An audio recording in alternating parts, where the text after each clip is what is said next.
Heyo, welcome back. So today we're talking about PPP forgiveness and whether you should apply now or wait till later down the road. As people are starting to get to the points where they've spent all their PPP money, or their banks are starting to ask for forgiveness applications, or they're just needing to apply for forgiveness because they want to be done with it, I'm getting a lot of questions on, should I apply now or should I wait?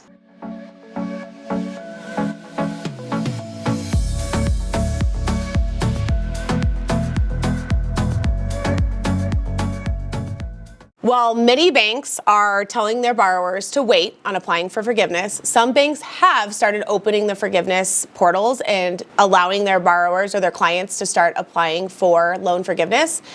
And actually, some banks have actually told their borrowers to get on it and start applying sooner rather than later. So I have a lot of people asking, what do I do? Bree, you've told me in the past I should wait. Now my bank is telling me I should apply now.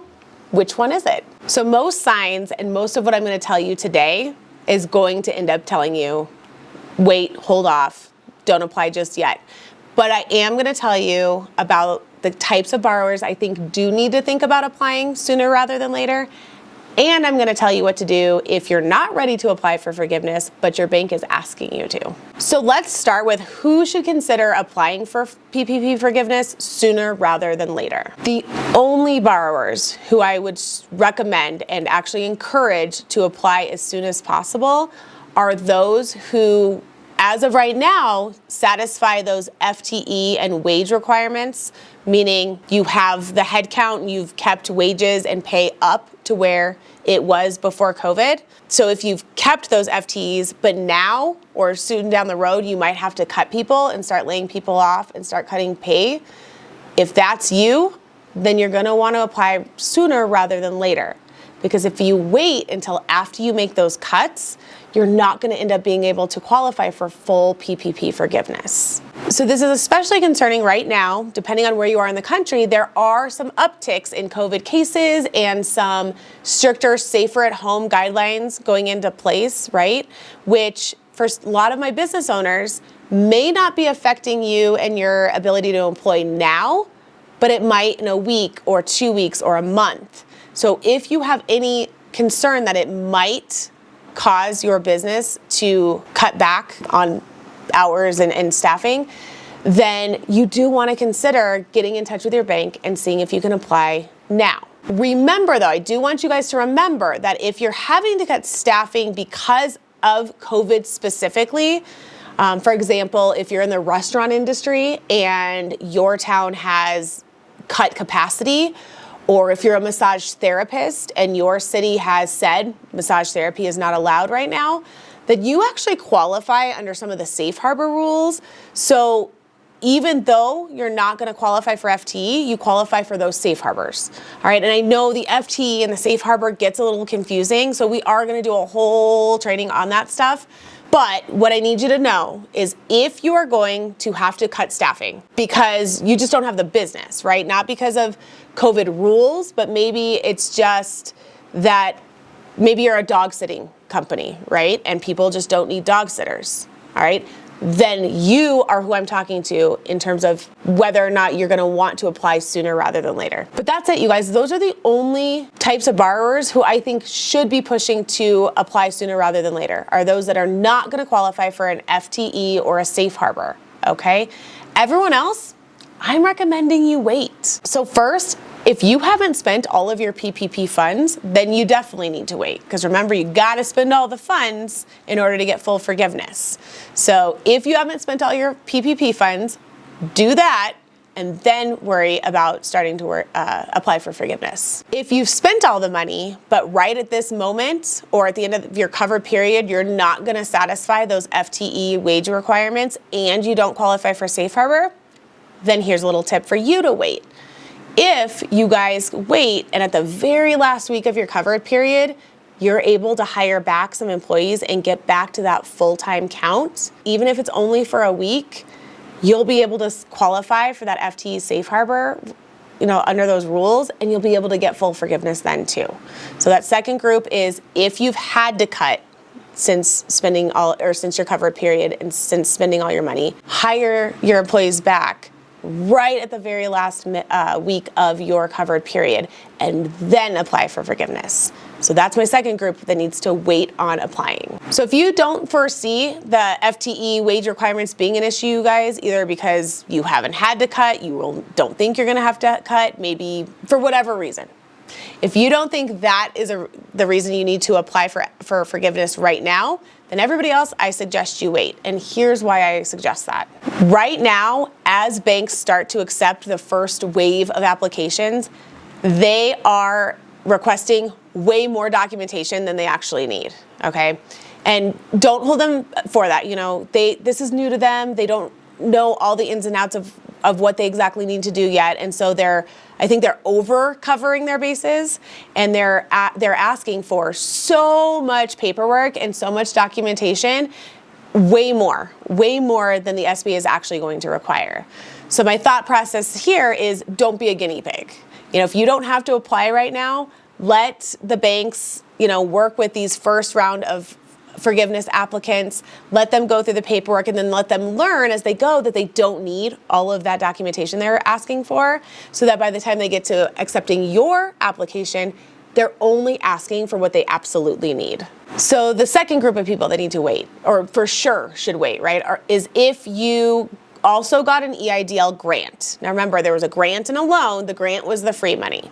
So as the rule stands now, if you got an EIDL grant and you got a PPP loan, then your EIDL grant amount is going to be subtracted from the amount of PPP that can be forgiven. However, there is some legislation that has passed the House, or did pass the House a while ago, that actually got rid of this rule, you guys. And that is one of the pieces of the legislation that's been going back and forth in Congress that isn't really being argued. Okay, so what this will say, if and when, I'm thinking when at this point, you guys, but when this legislation passes, you will be able to get that EIDL grant money for free and full forgiveness of your PPP loan. Okay, and so the question I'm going to get asked is, well, what if I have to apply now? Will they go back? I don't know. I don't know, because this actually isn't a law yet. But if you're not in a rush to apply for forgiveness, this is one benefit that could circle back around and become law and be beneficial to you. So finally, the last group of people, or the last reason I want you guys to wait, is because this same stimulus bill that I was just talking about also has a provision for automatic forgiveness for certain loan amounts. And so what is being proposed, and again, not being argued on the sides of Congress that are arguing on other things, is that loans under $50,000 would just need a page of signature saying you spent the money the right way, you promised to keep all the documentation, around. You won't actually have to submit any of that documentation.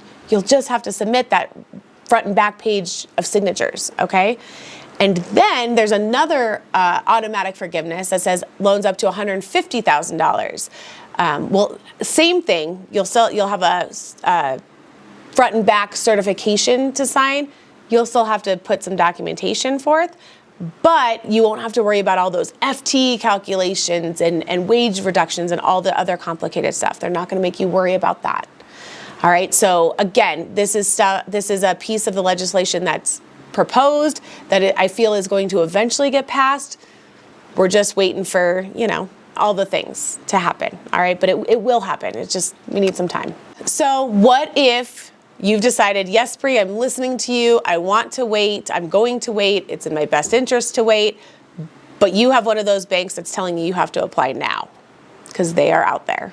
This is happening a lot to the borrowers who got money way back in like April and May, when the rules still said you only had an 8-week covered period, and then you had to start paying back your money 6 months after you got it. All right, so if you got your money back in April, May, and maybe the first few days of June, okay, your promissory note actually is going to say this. It's going to say that your payment starts 6 months after you got it. All right, and that's what we have banks telling taxpayers, hey, your payments are going to start soon. Let us know how you want to pay. And this is where you have to do a little communicating and not a little fighting back here. All right, because the rules changed. Those loans were all given out, again, back in April, May, very beginning of June, were under old rules that no longer apply. The rule was changed in 2 ways. First of all, You're able to still have that 8-week cover period. If you did spend all your money in that 8 weeks and you want to keep that 8-week period, great. But you now also have the option to take the 24-week period. And if that's the case, your 24-week period might not even be up yet, or you might be really close. In addition to that, no matter whether you choose the 8 or the 24-week, you guys, and this part's important, you have 10 months until after your cover period ends to get forgiveness before they can start collecting payments. All right, and this is where a lot of banks are behind and they don't know. They're just going off that original promissory note. So you're gonna have to talk to your bank and give them a little information, okay? Let them know, you've been informed and you know that you actually have more time. And your banks will they'll do one of two things. At least this is what the banks we've been dealing with so far have done. They will either redo your promissory note with the new dates and the new terms, or they're going to ask you, they're going to tell you you qualify for a deferment and ask you what kind of period you want on your deferment. Okay, and in which case you ask for the full 10 months. Like you qualify for it, ask for it. Okay, but this is just gonna, again, it's gonna take communication between you and your banker. So you gotta make sure you open that door. You wanna do it before your payments start coming out because your payments aren't due. So don't pay them yet, all right? So if you're still unsure about these things, guys, whether it's you're unsure if you're spending your money right, maybe if you're spending your money timely, are you concerned about FTE counts? Do you not know what FTE counts are? Do you need help with that safe harbor? Are you ready to apply? You need to, because I just basically told you maybe you fall under that group that needs to, but you need help with your application. Anything, if you need any help with PPP related shenanigans, any of this craziness, then we actually offer 30-minute PPP strategy sessions. You can schedule that in the link that is in the description. If you guys have any questions about what we talked about today, go ahead and leave a comment below. And then I highly, highly suggest you head on over to our Facebook community, Money, Taxes, and Finance for Small Business, because these topics are what we talk about on a regular basis and have live trainings on every week. You can access that group by clicking the link in the description box. Thanks for watching. If you found this video helpful, please give it a thumbs up, subscribe, and while you're loving on me hard, go ahead and hit the notification bell so you never miss a future video.